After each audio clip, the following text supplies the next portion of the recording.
લોકશાહીમાં સૌથી મહત્વની જે વસ્તુ છે તે છે તમારો મત, વોટ. અને આ વોટને લઈને અત્યારે એક પ્રક્રિયા દેશભરમાં ચાલી રહી છે ને ગુજરાતમાં પણ, જે હવે પૂર્ણ થવાને આરે છે. તેનું નામ છે SIR, એટલે કે સ્પેશિયલ ઇન્સેન્ટિવ રિવિઝન, સઘન મતદાર સુધારણા પ્રક્રિયા. આ પ્રક્રિયા નવેમ્બર મહિનાથી ચાલુ હતી ને અત્યારે હવે પૂર્ણ થવાને આરે છે. 17મી ફેબ્રુઆરીએ તેની ફાઇનલ લિસ્ટ આવવાની છે. પણ એ પહેલાં થોડા સમયથી કોંગ્રેસ આની ઉપર ભરપૂર વિરોધ નોંધાવી રહ્યું છે. તેની સાથે સાથે ઘણા લોકોને તકલીફ પડી રહી છે કે તેઓ જીવિત છે છતાં તેમને મૃત ઘોષિત કરવામાં આવે છે. આના સૌથી મહત્વના ઉદાહરણ છે પદ્મશ્રી શાહબુદ્દીન રાઠોડ અને હમણાં જે પદ્મશ્રી જેમને એનાયત થયો છે તેવા હાજી રમકડું.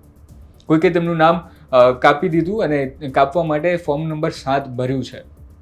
આ ફોર્મ નંબર 7 શું છે જેના કારણે અત્યારે એટલો બધો વિવાદ ચાલી રહ્યો છે?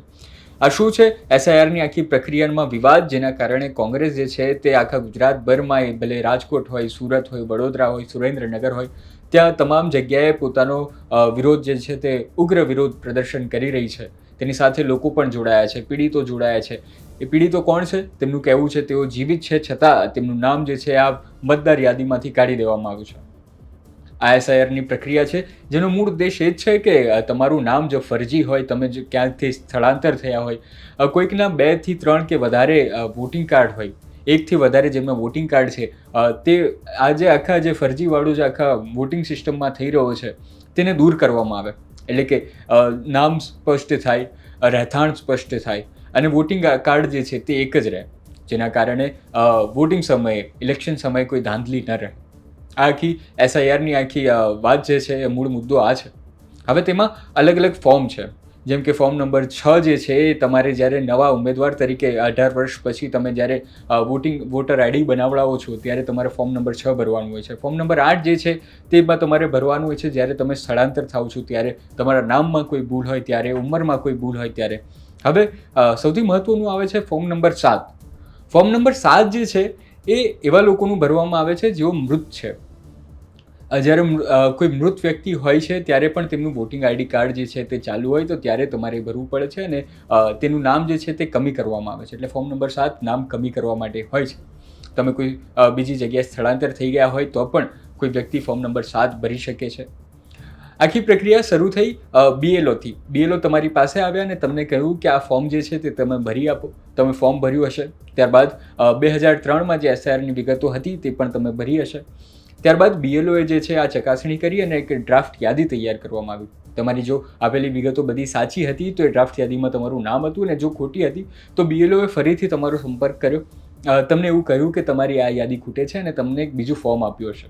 એ ફોર્મ પણ ભરી લીધા બાદ ફરી એકવાર યાદી તૈયાર કરવામાં આવી અને જે ઓનલાઈન જે પોર્ટલ છે તેની ઉપર ઘોષિત કરવામાં આવી, અને સાથે સાથે જેમનું નામ કમી કરવામાં આવ્યું હતું તેમને જાણ પણ કરવામાં આવી છે. ત્યારબાદ પણ ફરી એકવાર વિવાદ સામે આવ્યો છે, જેમાં ઘણા બધા લોકો જે જીવિત લોકો છે તેમના ફોર્મ નંબર 7 ભરીને નામ જે છે તે યાદીમાંથી, મતદાન યાદીમાંથી કમી કરવામાં આવ્યા છે. અને આવું ઘણી બધી જગ્યાએ થઈ રહ્યું છે. અને ત્યારે કોંગ્રેસ જે છે તે તેના નેતાઓ, તેના આગેવાનો અને જે પીડિતો છે તેઓ સાથે મળીને વિરોધ કરી રહ્યા છે. આ વિરોધનું કારણ એ જ છે કે તેમનો જે આ મતનો અધિકાર જે છે તે છીનવાઈ રહ્યો છે. શું કામ છીનવાઈ રહ્યો છે? કારણ કે કોઈકે ફોર્મ નંબર 7 જે છે તે તેમનું ભરી દીધું છે. એ વ્યક્તિ જીવિત છે છતાં ફોર્મ નંબર 7 ભરી દીધું, જેના કારણે તેમનું નામ જે છે તે યાદીમાંથી નીકળી ગયું છે. હવે આવું જ્યારે ફોર્મ નંબર 7 ભરવામાં આવે છે અને તમારું નામ નીકળી જાય છે ત્યારે પહેલી ફરજ તો એ આવે છે કે BLO જે છે તે તપાસ કરે. ત્યારબાદ તેની ઉપરના જે અધિકારી છે તે પણ તપાસ કરે છે અને ત્યારબાદ તમારું નામ કમી કરવામાં આવે છે.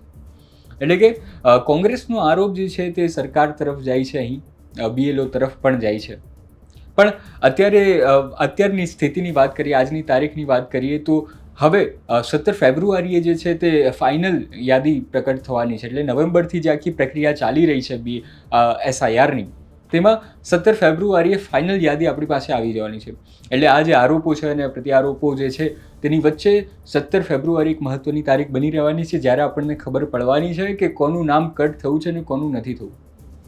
ઘણા બધા ડેટા છે આપણી પાસે, જેમાં કેટલા લોકોના નામ કમી કરાયા અને કેટલા લોકો હાજર રહ્યા તેનો એક ઘણા બધા સમયથી આપણી પાસે ડેટા આવતો રહ્યો છે.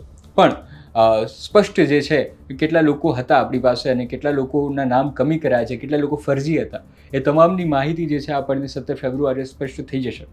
અત્યારે તો કોંગ્રેસ જે છે તે ભરપૂર વિરોધ નોંધાવી રહી છે અને લોકોને પણ આ મામલે ખૂબ તકલીફ પડી રહી છે. SIRનું ફોર્મ જ્યારે પહેલાં BLOએ આપ્યું ત્યારે ભરવાથી લઈને તેમનું નામ જ્યારે કમી થયું, ત્યારે ફોર્મ નંબર 7થી જે નામ આખું કમી થયું ત્યાર સુધીમાં લોકોને ઘણી બધી તકલીફો પડી છે.